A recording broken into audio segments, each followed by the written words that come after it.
Thanks everybody for coming out. My name is Bill Delaney. I'm going to be pinch hitting as the moderator here. We are all three of us graduates from the UNF English Master's Program.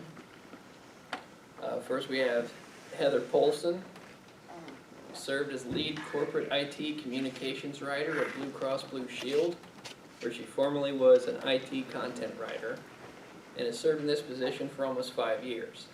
She earned a Master's of Fine Arts in Fiction from the Mountain View MFA program in 2015, where she also served as literary editor of the Oddville Press between 2015 and 2017.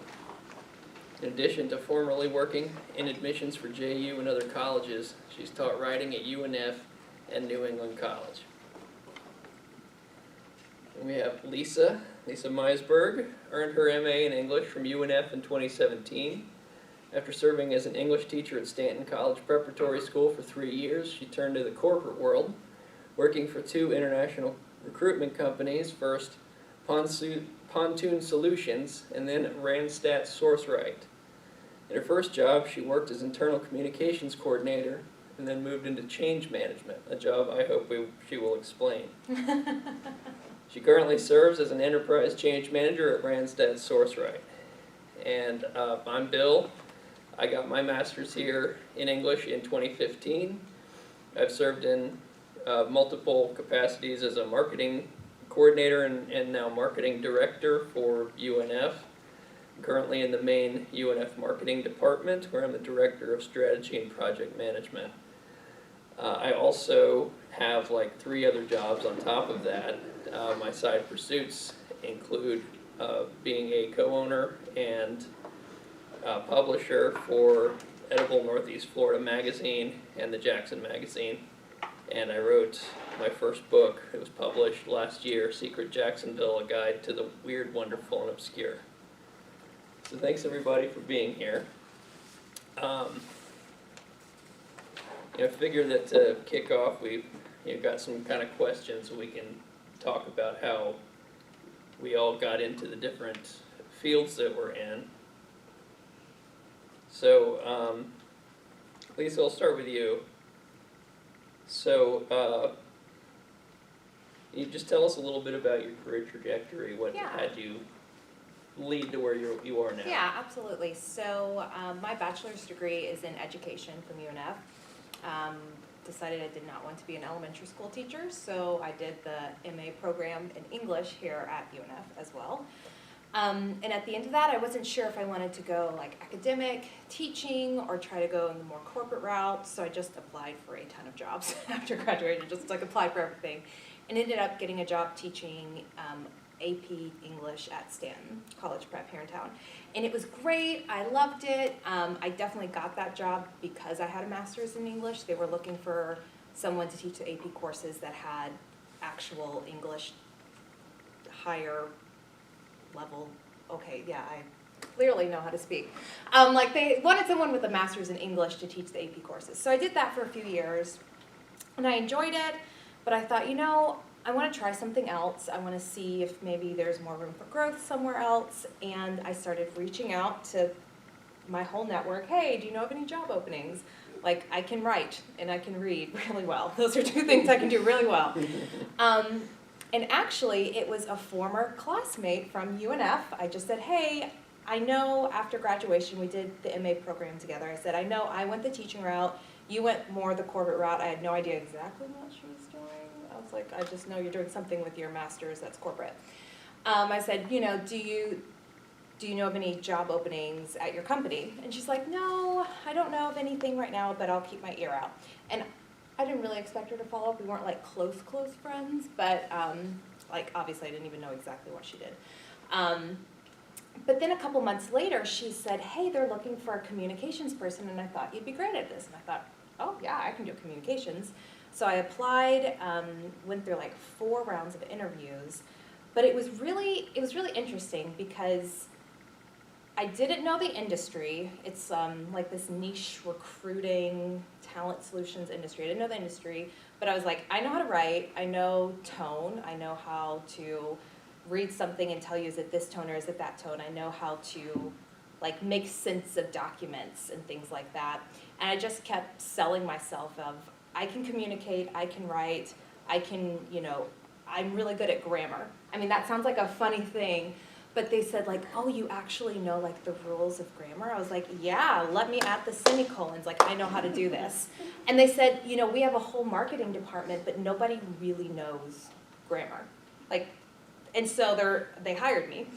And one of the first things I did was I just read through everything they had written and just like grammatically fixed it all. Because they had like this terrible grammar on their website. I was like, no, like these are comma splices. Like I'm so like, but then they all thought it was so cool that I even knew what a comma splice was. So even though I felt a little bit of imposter syndrome in this industry, like I just talked about the things I knew and it got me through. So from there, I ended up helping the change manager for the company, which was a job I did not even know existed, with her communications, because she had to like build a website and write emails and format things. And so I helped her do all of her communications, and then she got a promotion and I got promoted into her job. So did that for a while, and then was recruited by my current company to come be a change manager for them, which is very interesting because, like I said, I did not know this job even existed. I was like, change manager, like you're making these things up. But it's actually a form of business communications, and so like what I do now is our company is hired by other like larger Fortune 500 companies to like help them with their talent and their recruitment. And basically I go in and I mean, you'll understand what I mean. I look at the rhetorical situation. I go, who's the audience? What changes are happening in this company? Who are the audiences for those changes? And then how can we create a communications and engagement strategy that makes this change go smoothly and effectively? So I'm making like communications plans. I'm writing emails, which sounds so mundane, but really I'm like writing these persuasive pieces of like, this change is happening to your company and here's all the ways that it's good. And I'm like, oh, I need to include my counter argument. And I'm like, okay, so we acknowledge that these things are probably going to be disadvantageous for you. However, and so it's been really interesting to find the ways that like the skills I developed in graduate school have led me down this like twisty path into this career I didn't know existed. But there's a certain gratification of being like, oh, I'm good at this because after work, when I'm home by myself, like I read Vonnegut novels because that's like still who I am. Like I read poems in between meetings, but that like personal passion of mine actually makes me a better writer, and so I can do all these corporate-y things that these other people can. I'm like, it's probably because you're not reading Vonnegut in your free time. No, actually, we all have our strengths. But anyway, so that's a little bit of I feel like I just talked a lot, but that's been my twisty sort of career journey. That's good. I've found too, working in marketing all these years, that just how valuable of a skill it is to be able to write well and communicate well. And then I find it stunning how many people don't think that those are important and valuable skills until they need it, until they need somebody that can do it. Yeah, it's one thing I've always said about marketing. Everybody thinks they can do it, but if they could, they would. If they could write better, they would. They wouldn't need us. All right, Heather, how about you? Can you tell us a little bit about your career journey, how you got started out? Sure. So I graduated college. I'm from New Hampshire. So I graduated from college, the University of New Hampshire, with a degree in communications, and very much like Lisa, was like, okay, I need a job. Starbucks isn't cutting it anymore. So I started just applying everywhere. This was when like everybody used like Monster.com to find jobs, and I got a call back from a college that was looking for an admissions counselor, which wasn't really anything to do with communications, but I took the position, and I was working in I didn't do much for communications within that role. It was a lot of like heavy recruitment, really. It was very much like get the students in, fill seats, and it really wasn't a passion of mine. So I was like, well, you know, maybe I should think about applying to grad school. So through the University of New Hampshire, there's they have what they call the Mountain View MFA, which is a small cohort Masters of Fine Arts program where you can major in fiction or nonfiction, and they accept about like 15 to 20 students per year. So I applied to that, you know, for the fiction track. I was accepted in 2013, and so started that fall. So that was a 2-year program, and during that program, because it was a terminal fine arts degree, it was very much focused on writing your novel, or your book of short stories, or your memoir, you know, whatever it was that you were really interested in. I was working on a book of linked short stories. That was my sort of manuscript that I graduated with, so instead of the traditional courses where you're taking, you know, 36 credits and 12 courses, it was very much like every semester was like read all of these books, learn from them, and then write, like, you know, produce, you know, 30 pages a month for 2 years of a book. So that was a really incredible experience, and of course when I graduated that, I'm like, all right, now I'm going to be a best-selling author, and that's it, like I'm done, right? No. So you know, during that time I was still working in college recruitment. I moved over to a different college, New England College, which I ended up teaching at, but I worked there as a graduate counselor, and from there I started really helping with a lot of their communication needs, you know, marketing to a grad student population, kind of bringing us into the 21st century. A lot of their marketing techniques were very old school, a lot of, you know, helping them utilize things like LinkedIn and things like that. So I did just a touch of, you know, communications and writing with that. But I'd say a lot of that really changed where I was able to really hone my skills once I moved to Florida. My husband went to Jacksonville University, so we moved down here after he graduated. I started working there, because once you're kind of in some fields like admissions, it's very easy to, you know, switch different schools. So I started working there, and then I really started to reflect. You know, I was like, I'm getting away from my writing, I'm getting away from like the passion part of what I want to do. And so I started looking for other opportunities, and just weirdly, I had a friend who worked at Florida Blue in the information technology department. She was like, oh, we're looking for a writer. And I was like, that doesn't even sounds fake, but okay. So, so I had applied for the position. They were looking for somebody to work on humanizing the voice of IT. So a lot of the things that you were saying, Lisa, reminded me of, you know, really taking like your skills with writing and being like, well, how can we use that in a different industry? So I started working there in February of 2018. I'm still there now. So what I do is I try to bring a human element to IT communications. So a lot of, you know, the work that I do is working with a lot of our IT leaders who are very, very close to the work that they're doing and very intelligent and know the processes, but trying to really make that digestible to your common, you know, employee or person, which, you know, like I am not technical, so I always joke I'm like the most non-technical person that works in IT. And so, you know, I'm able to really bring a voice to, you know, the department and to the communications so that people aren't just thinking of IT as the help desk or people that don't do anything. You know, like you always get frustrated with IT, you think of like the help desk or when you're doing like a chat when something's not working right. Really trying to bring a voice to it. And then additionally, I taught a few courses here at UNF, hoping to get back into it. I did have to take some time off when my son was born, you know, because baby. And so I was teaching, you know, some creative writing courses here, some fiction writing. And now I'm trying to really focus on getting, you know, writing more for myself. I'm sure there's probably some of you in here that are participating in NaNoWriMo this month, like National Novel Writing Month, which is going on right now where you try to write 50,000 words. So I'm challenging myself to work on that this month to really keep that creative side. And sort of relating back to you as well, it's like, you know, I do my corporate job during the day and I do the writing for work. But then I don't think that my writing would be as good if I wasn't doing my own like personal writing at home as well. That has nothing to do with IT. So another long explanation. So sorry about that. No, not at all. You know, and it just goes to show how many different things you can do, you know, out of this field. And there's the reputation that English and all the humanities have is, you know, what are you going to do with that after you graduate? The only reality is you can do a million different things with the skills that you learn to get that degree. My career path started out essentially by accident.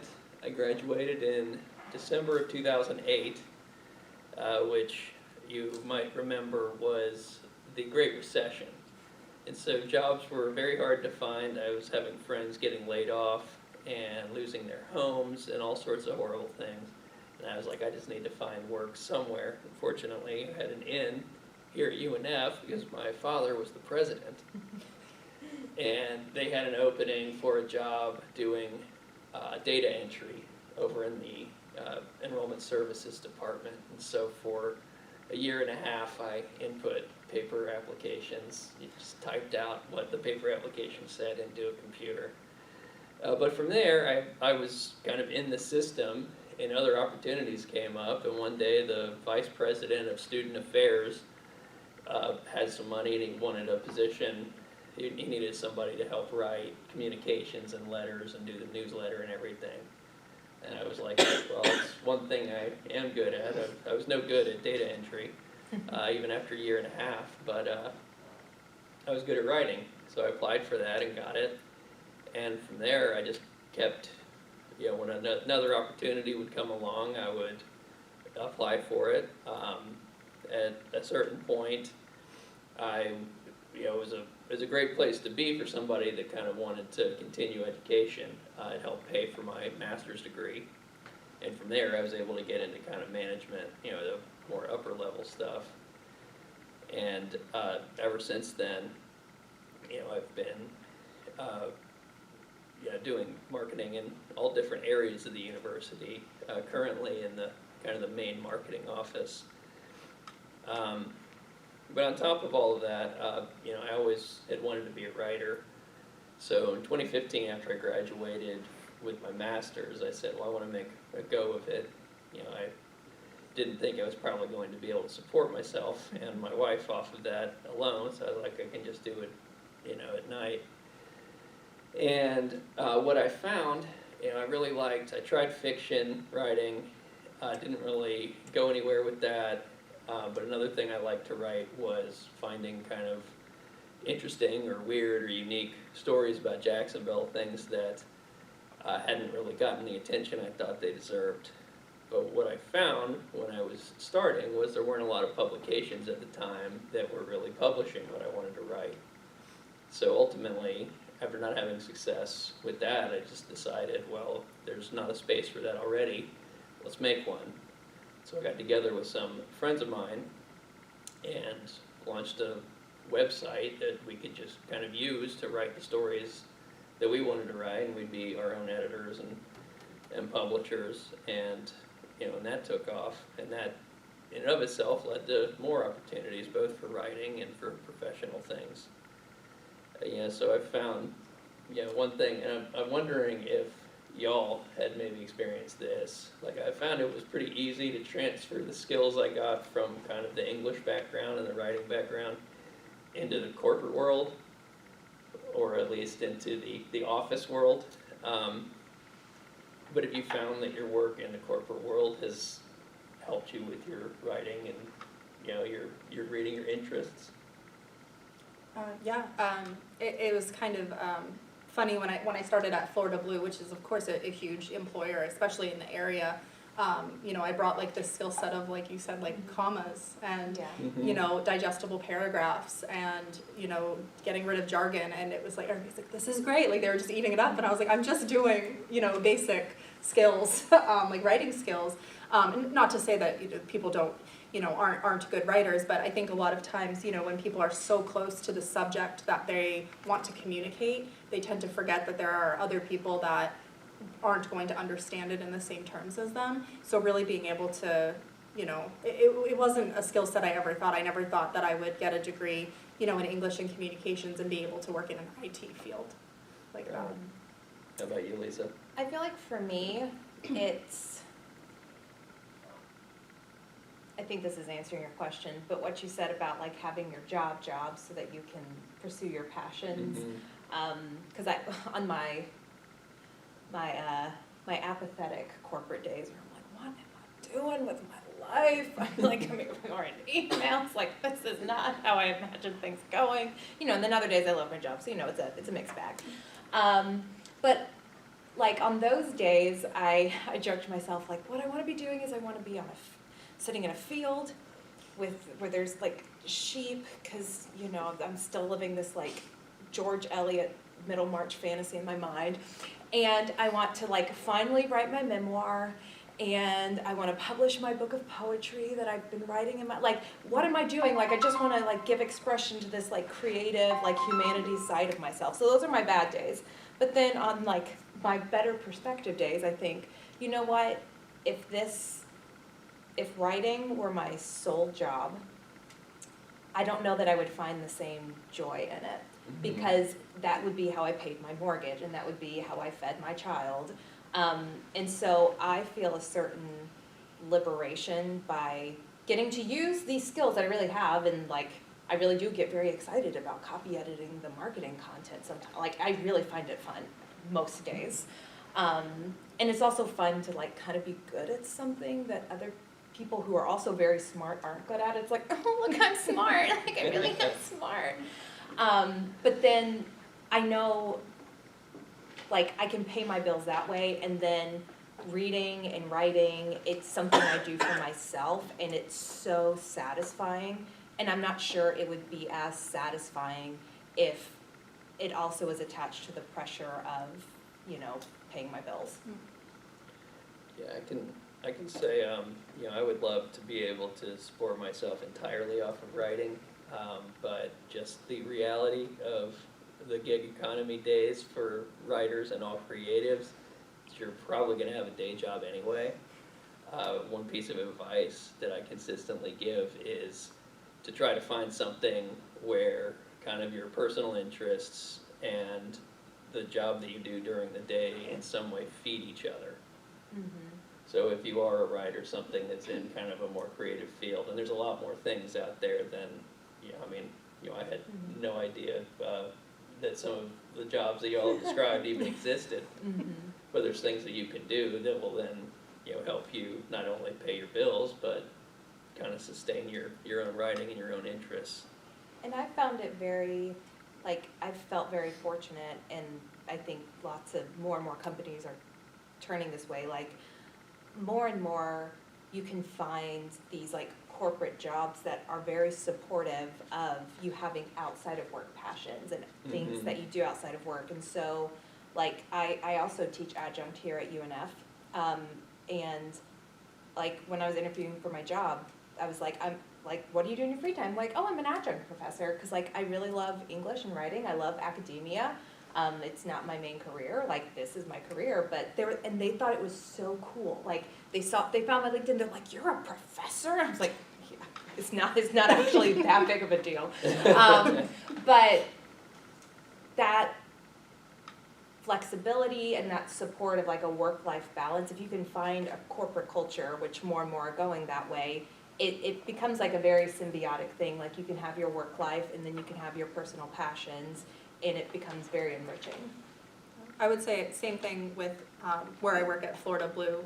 When I told them I was applying, because I already worked there before I worked here, and I was like, is that okay? Like, can I, you know, like, that's so cool. Of course you can. Like, you know, they were like, there's no issue with that. Like, they were so supportive, and I have, you know, in my signature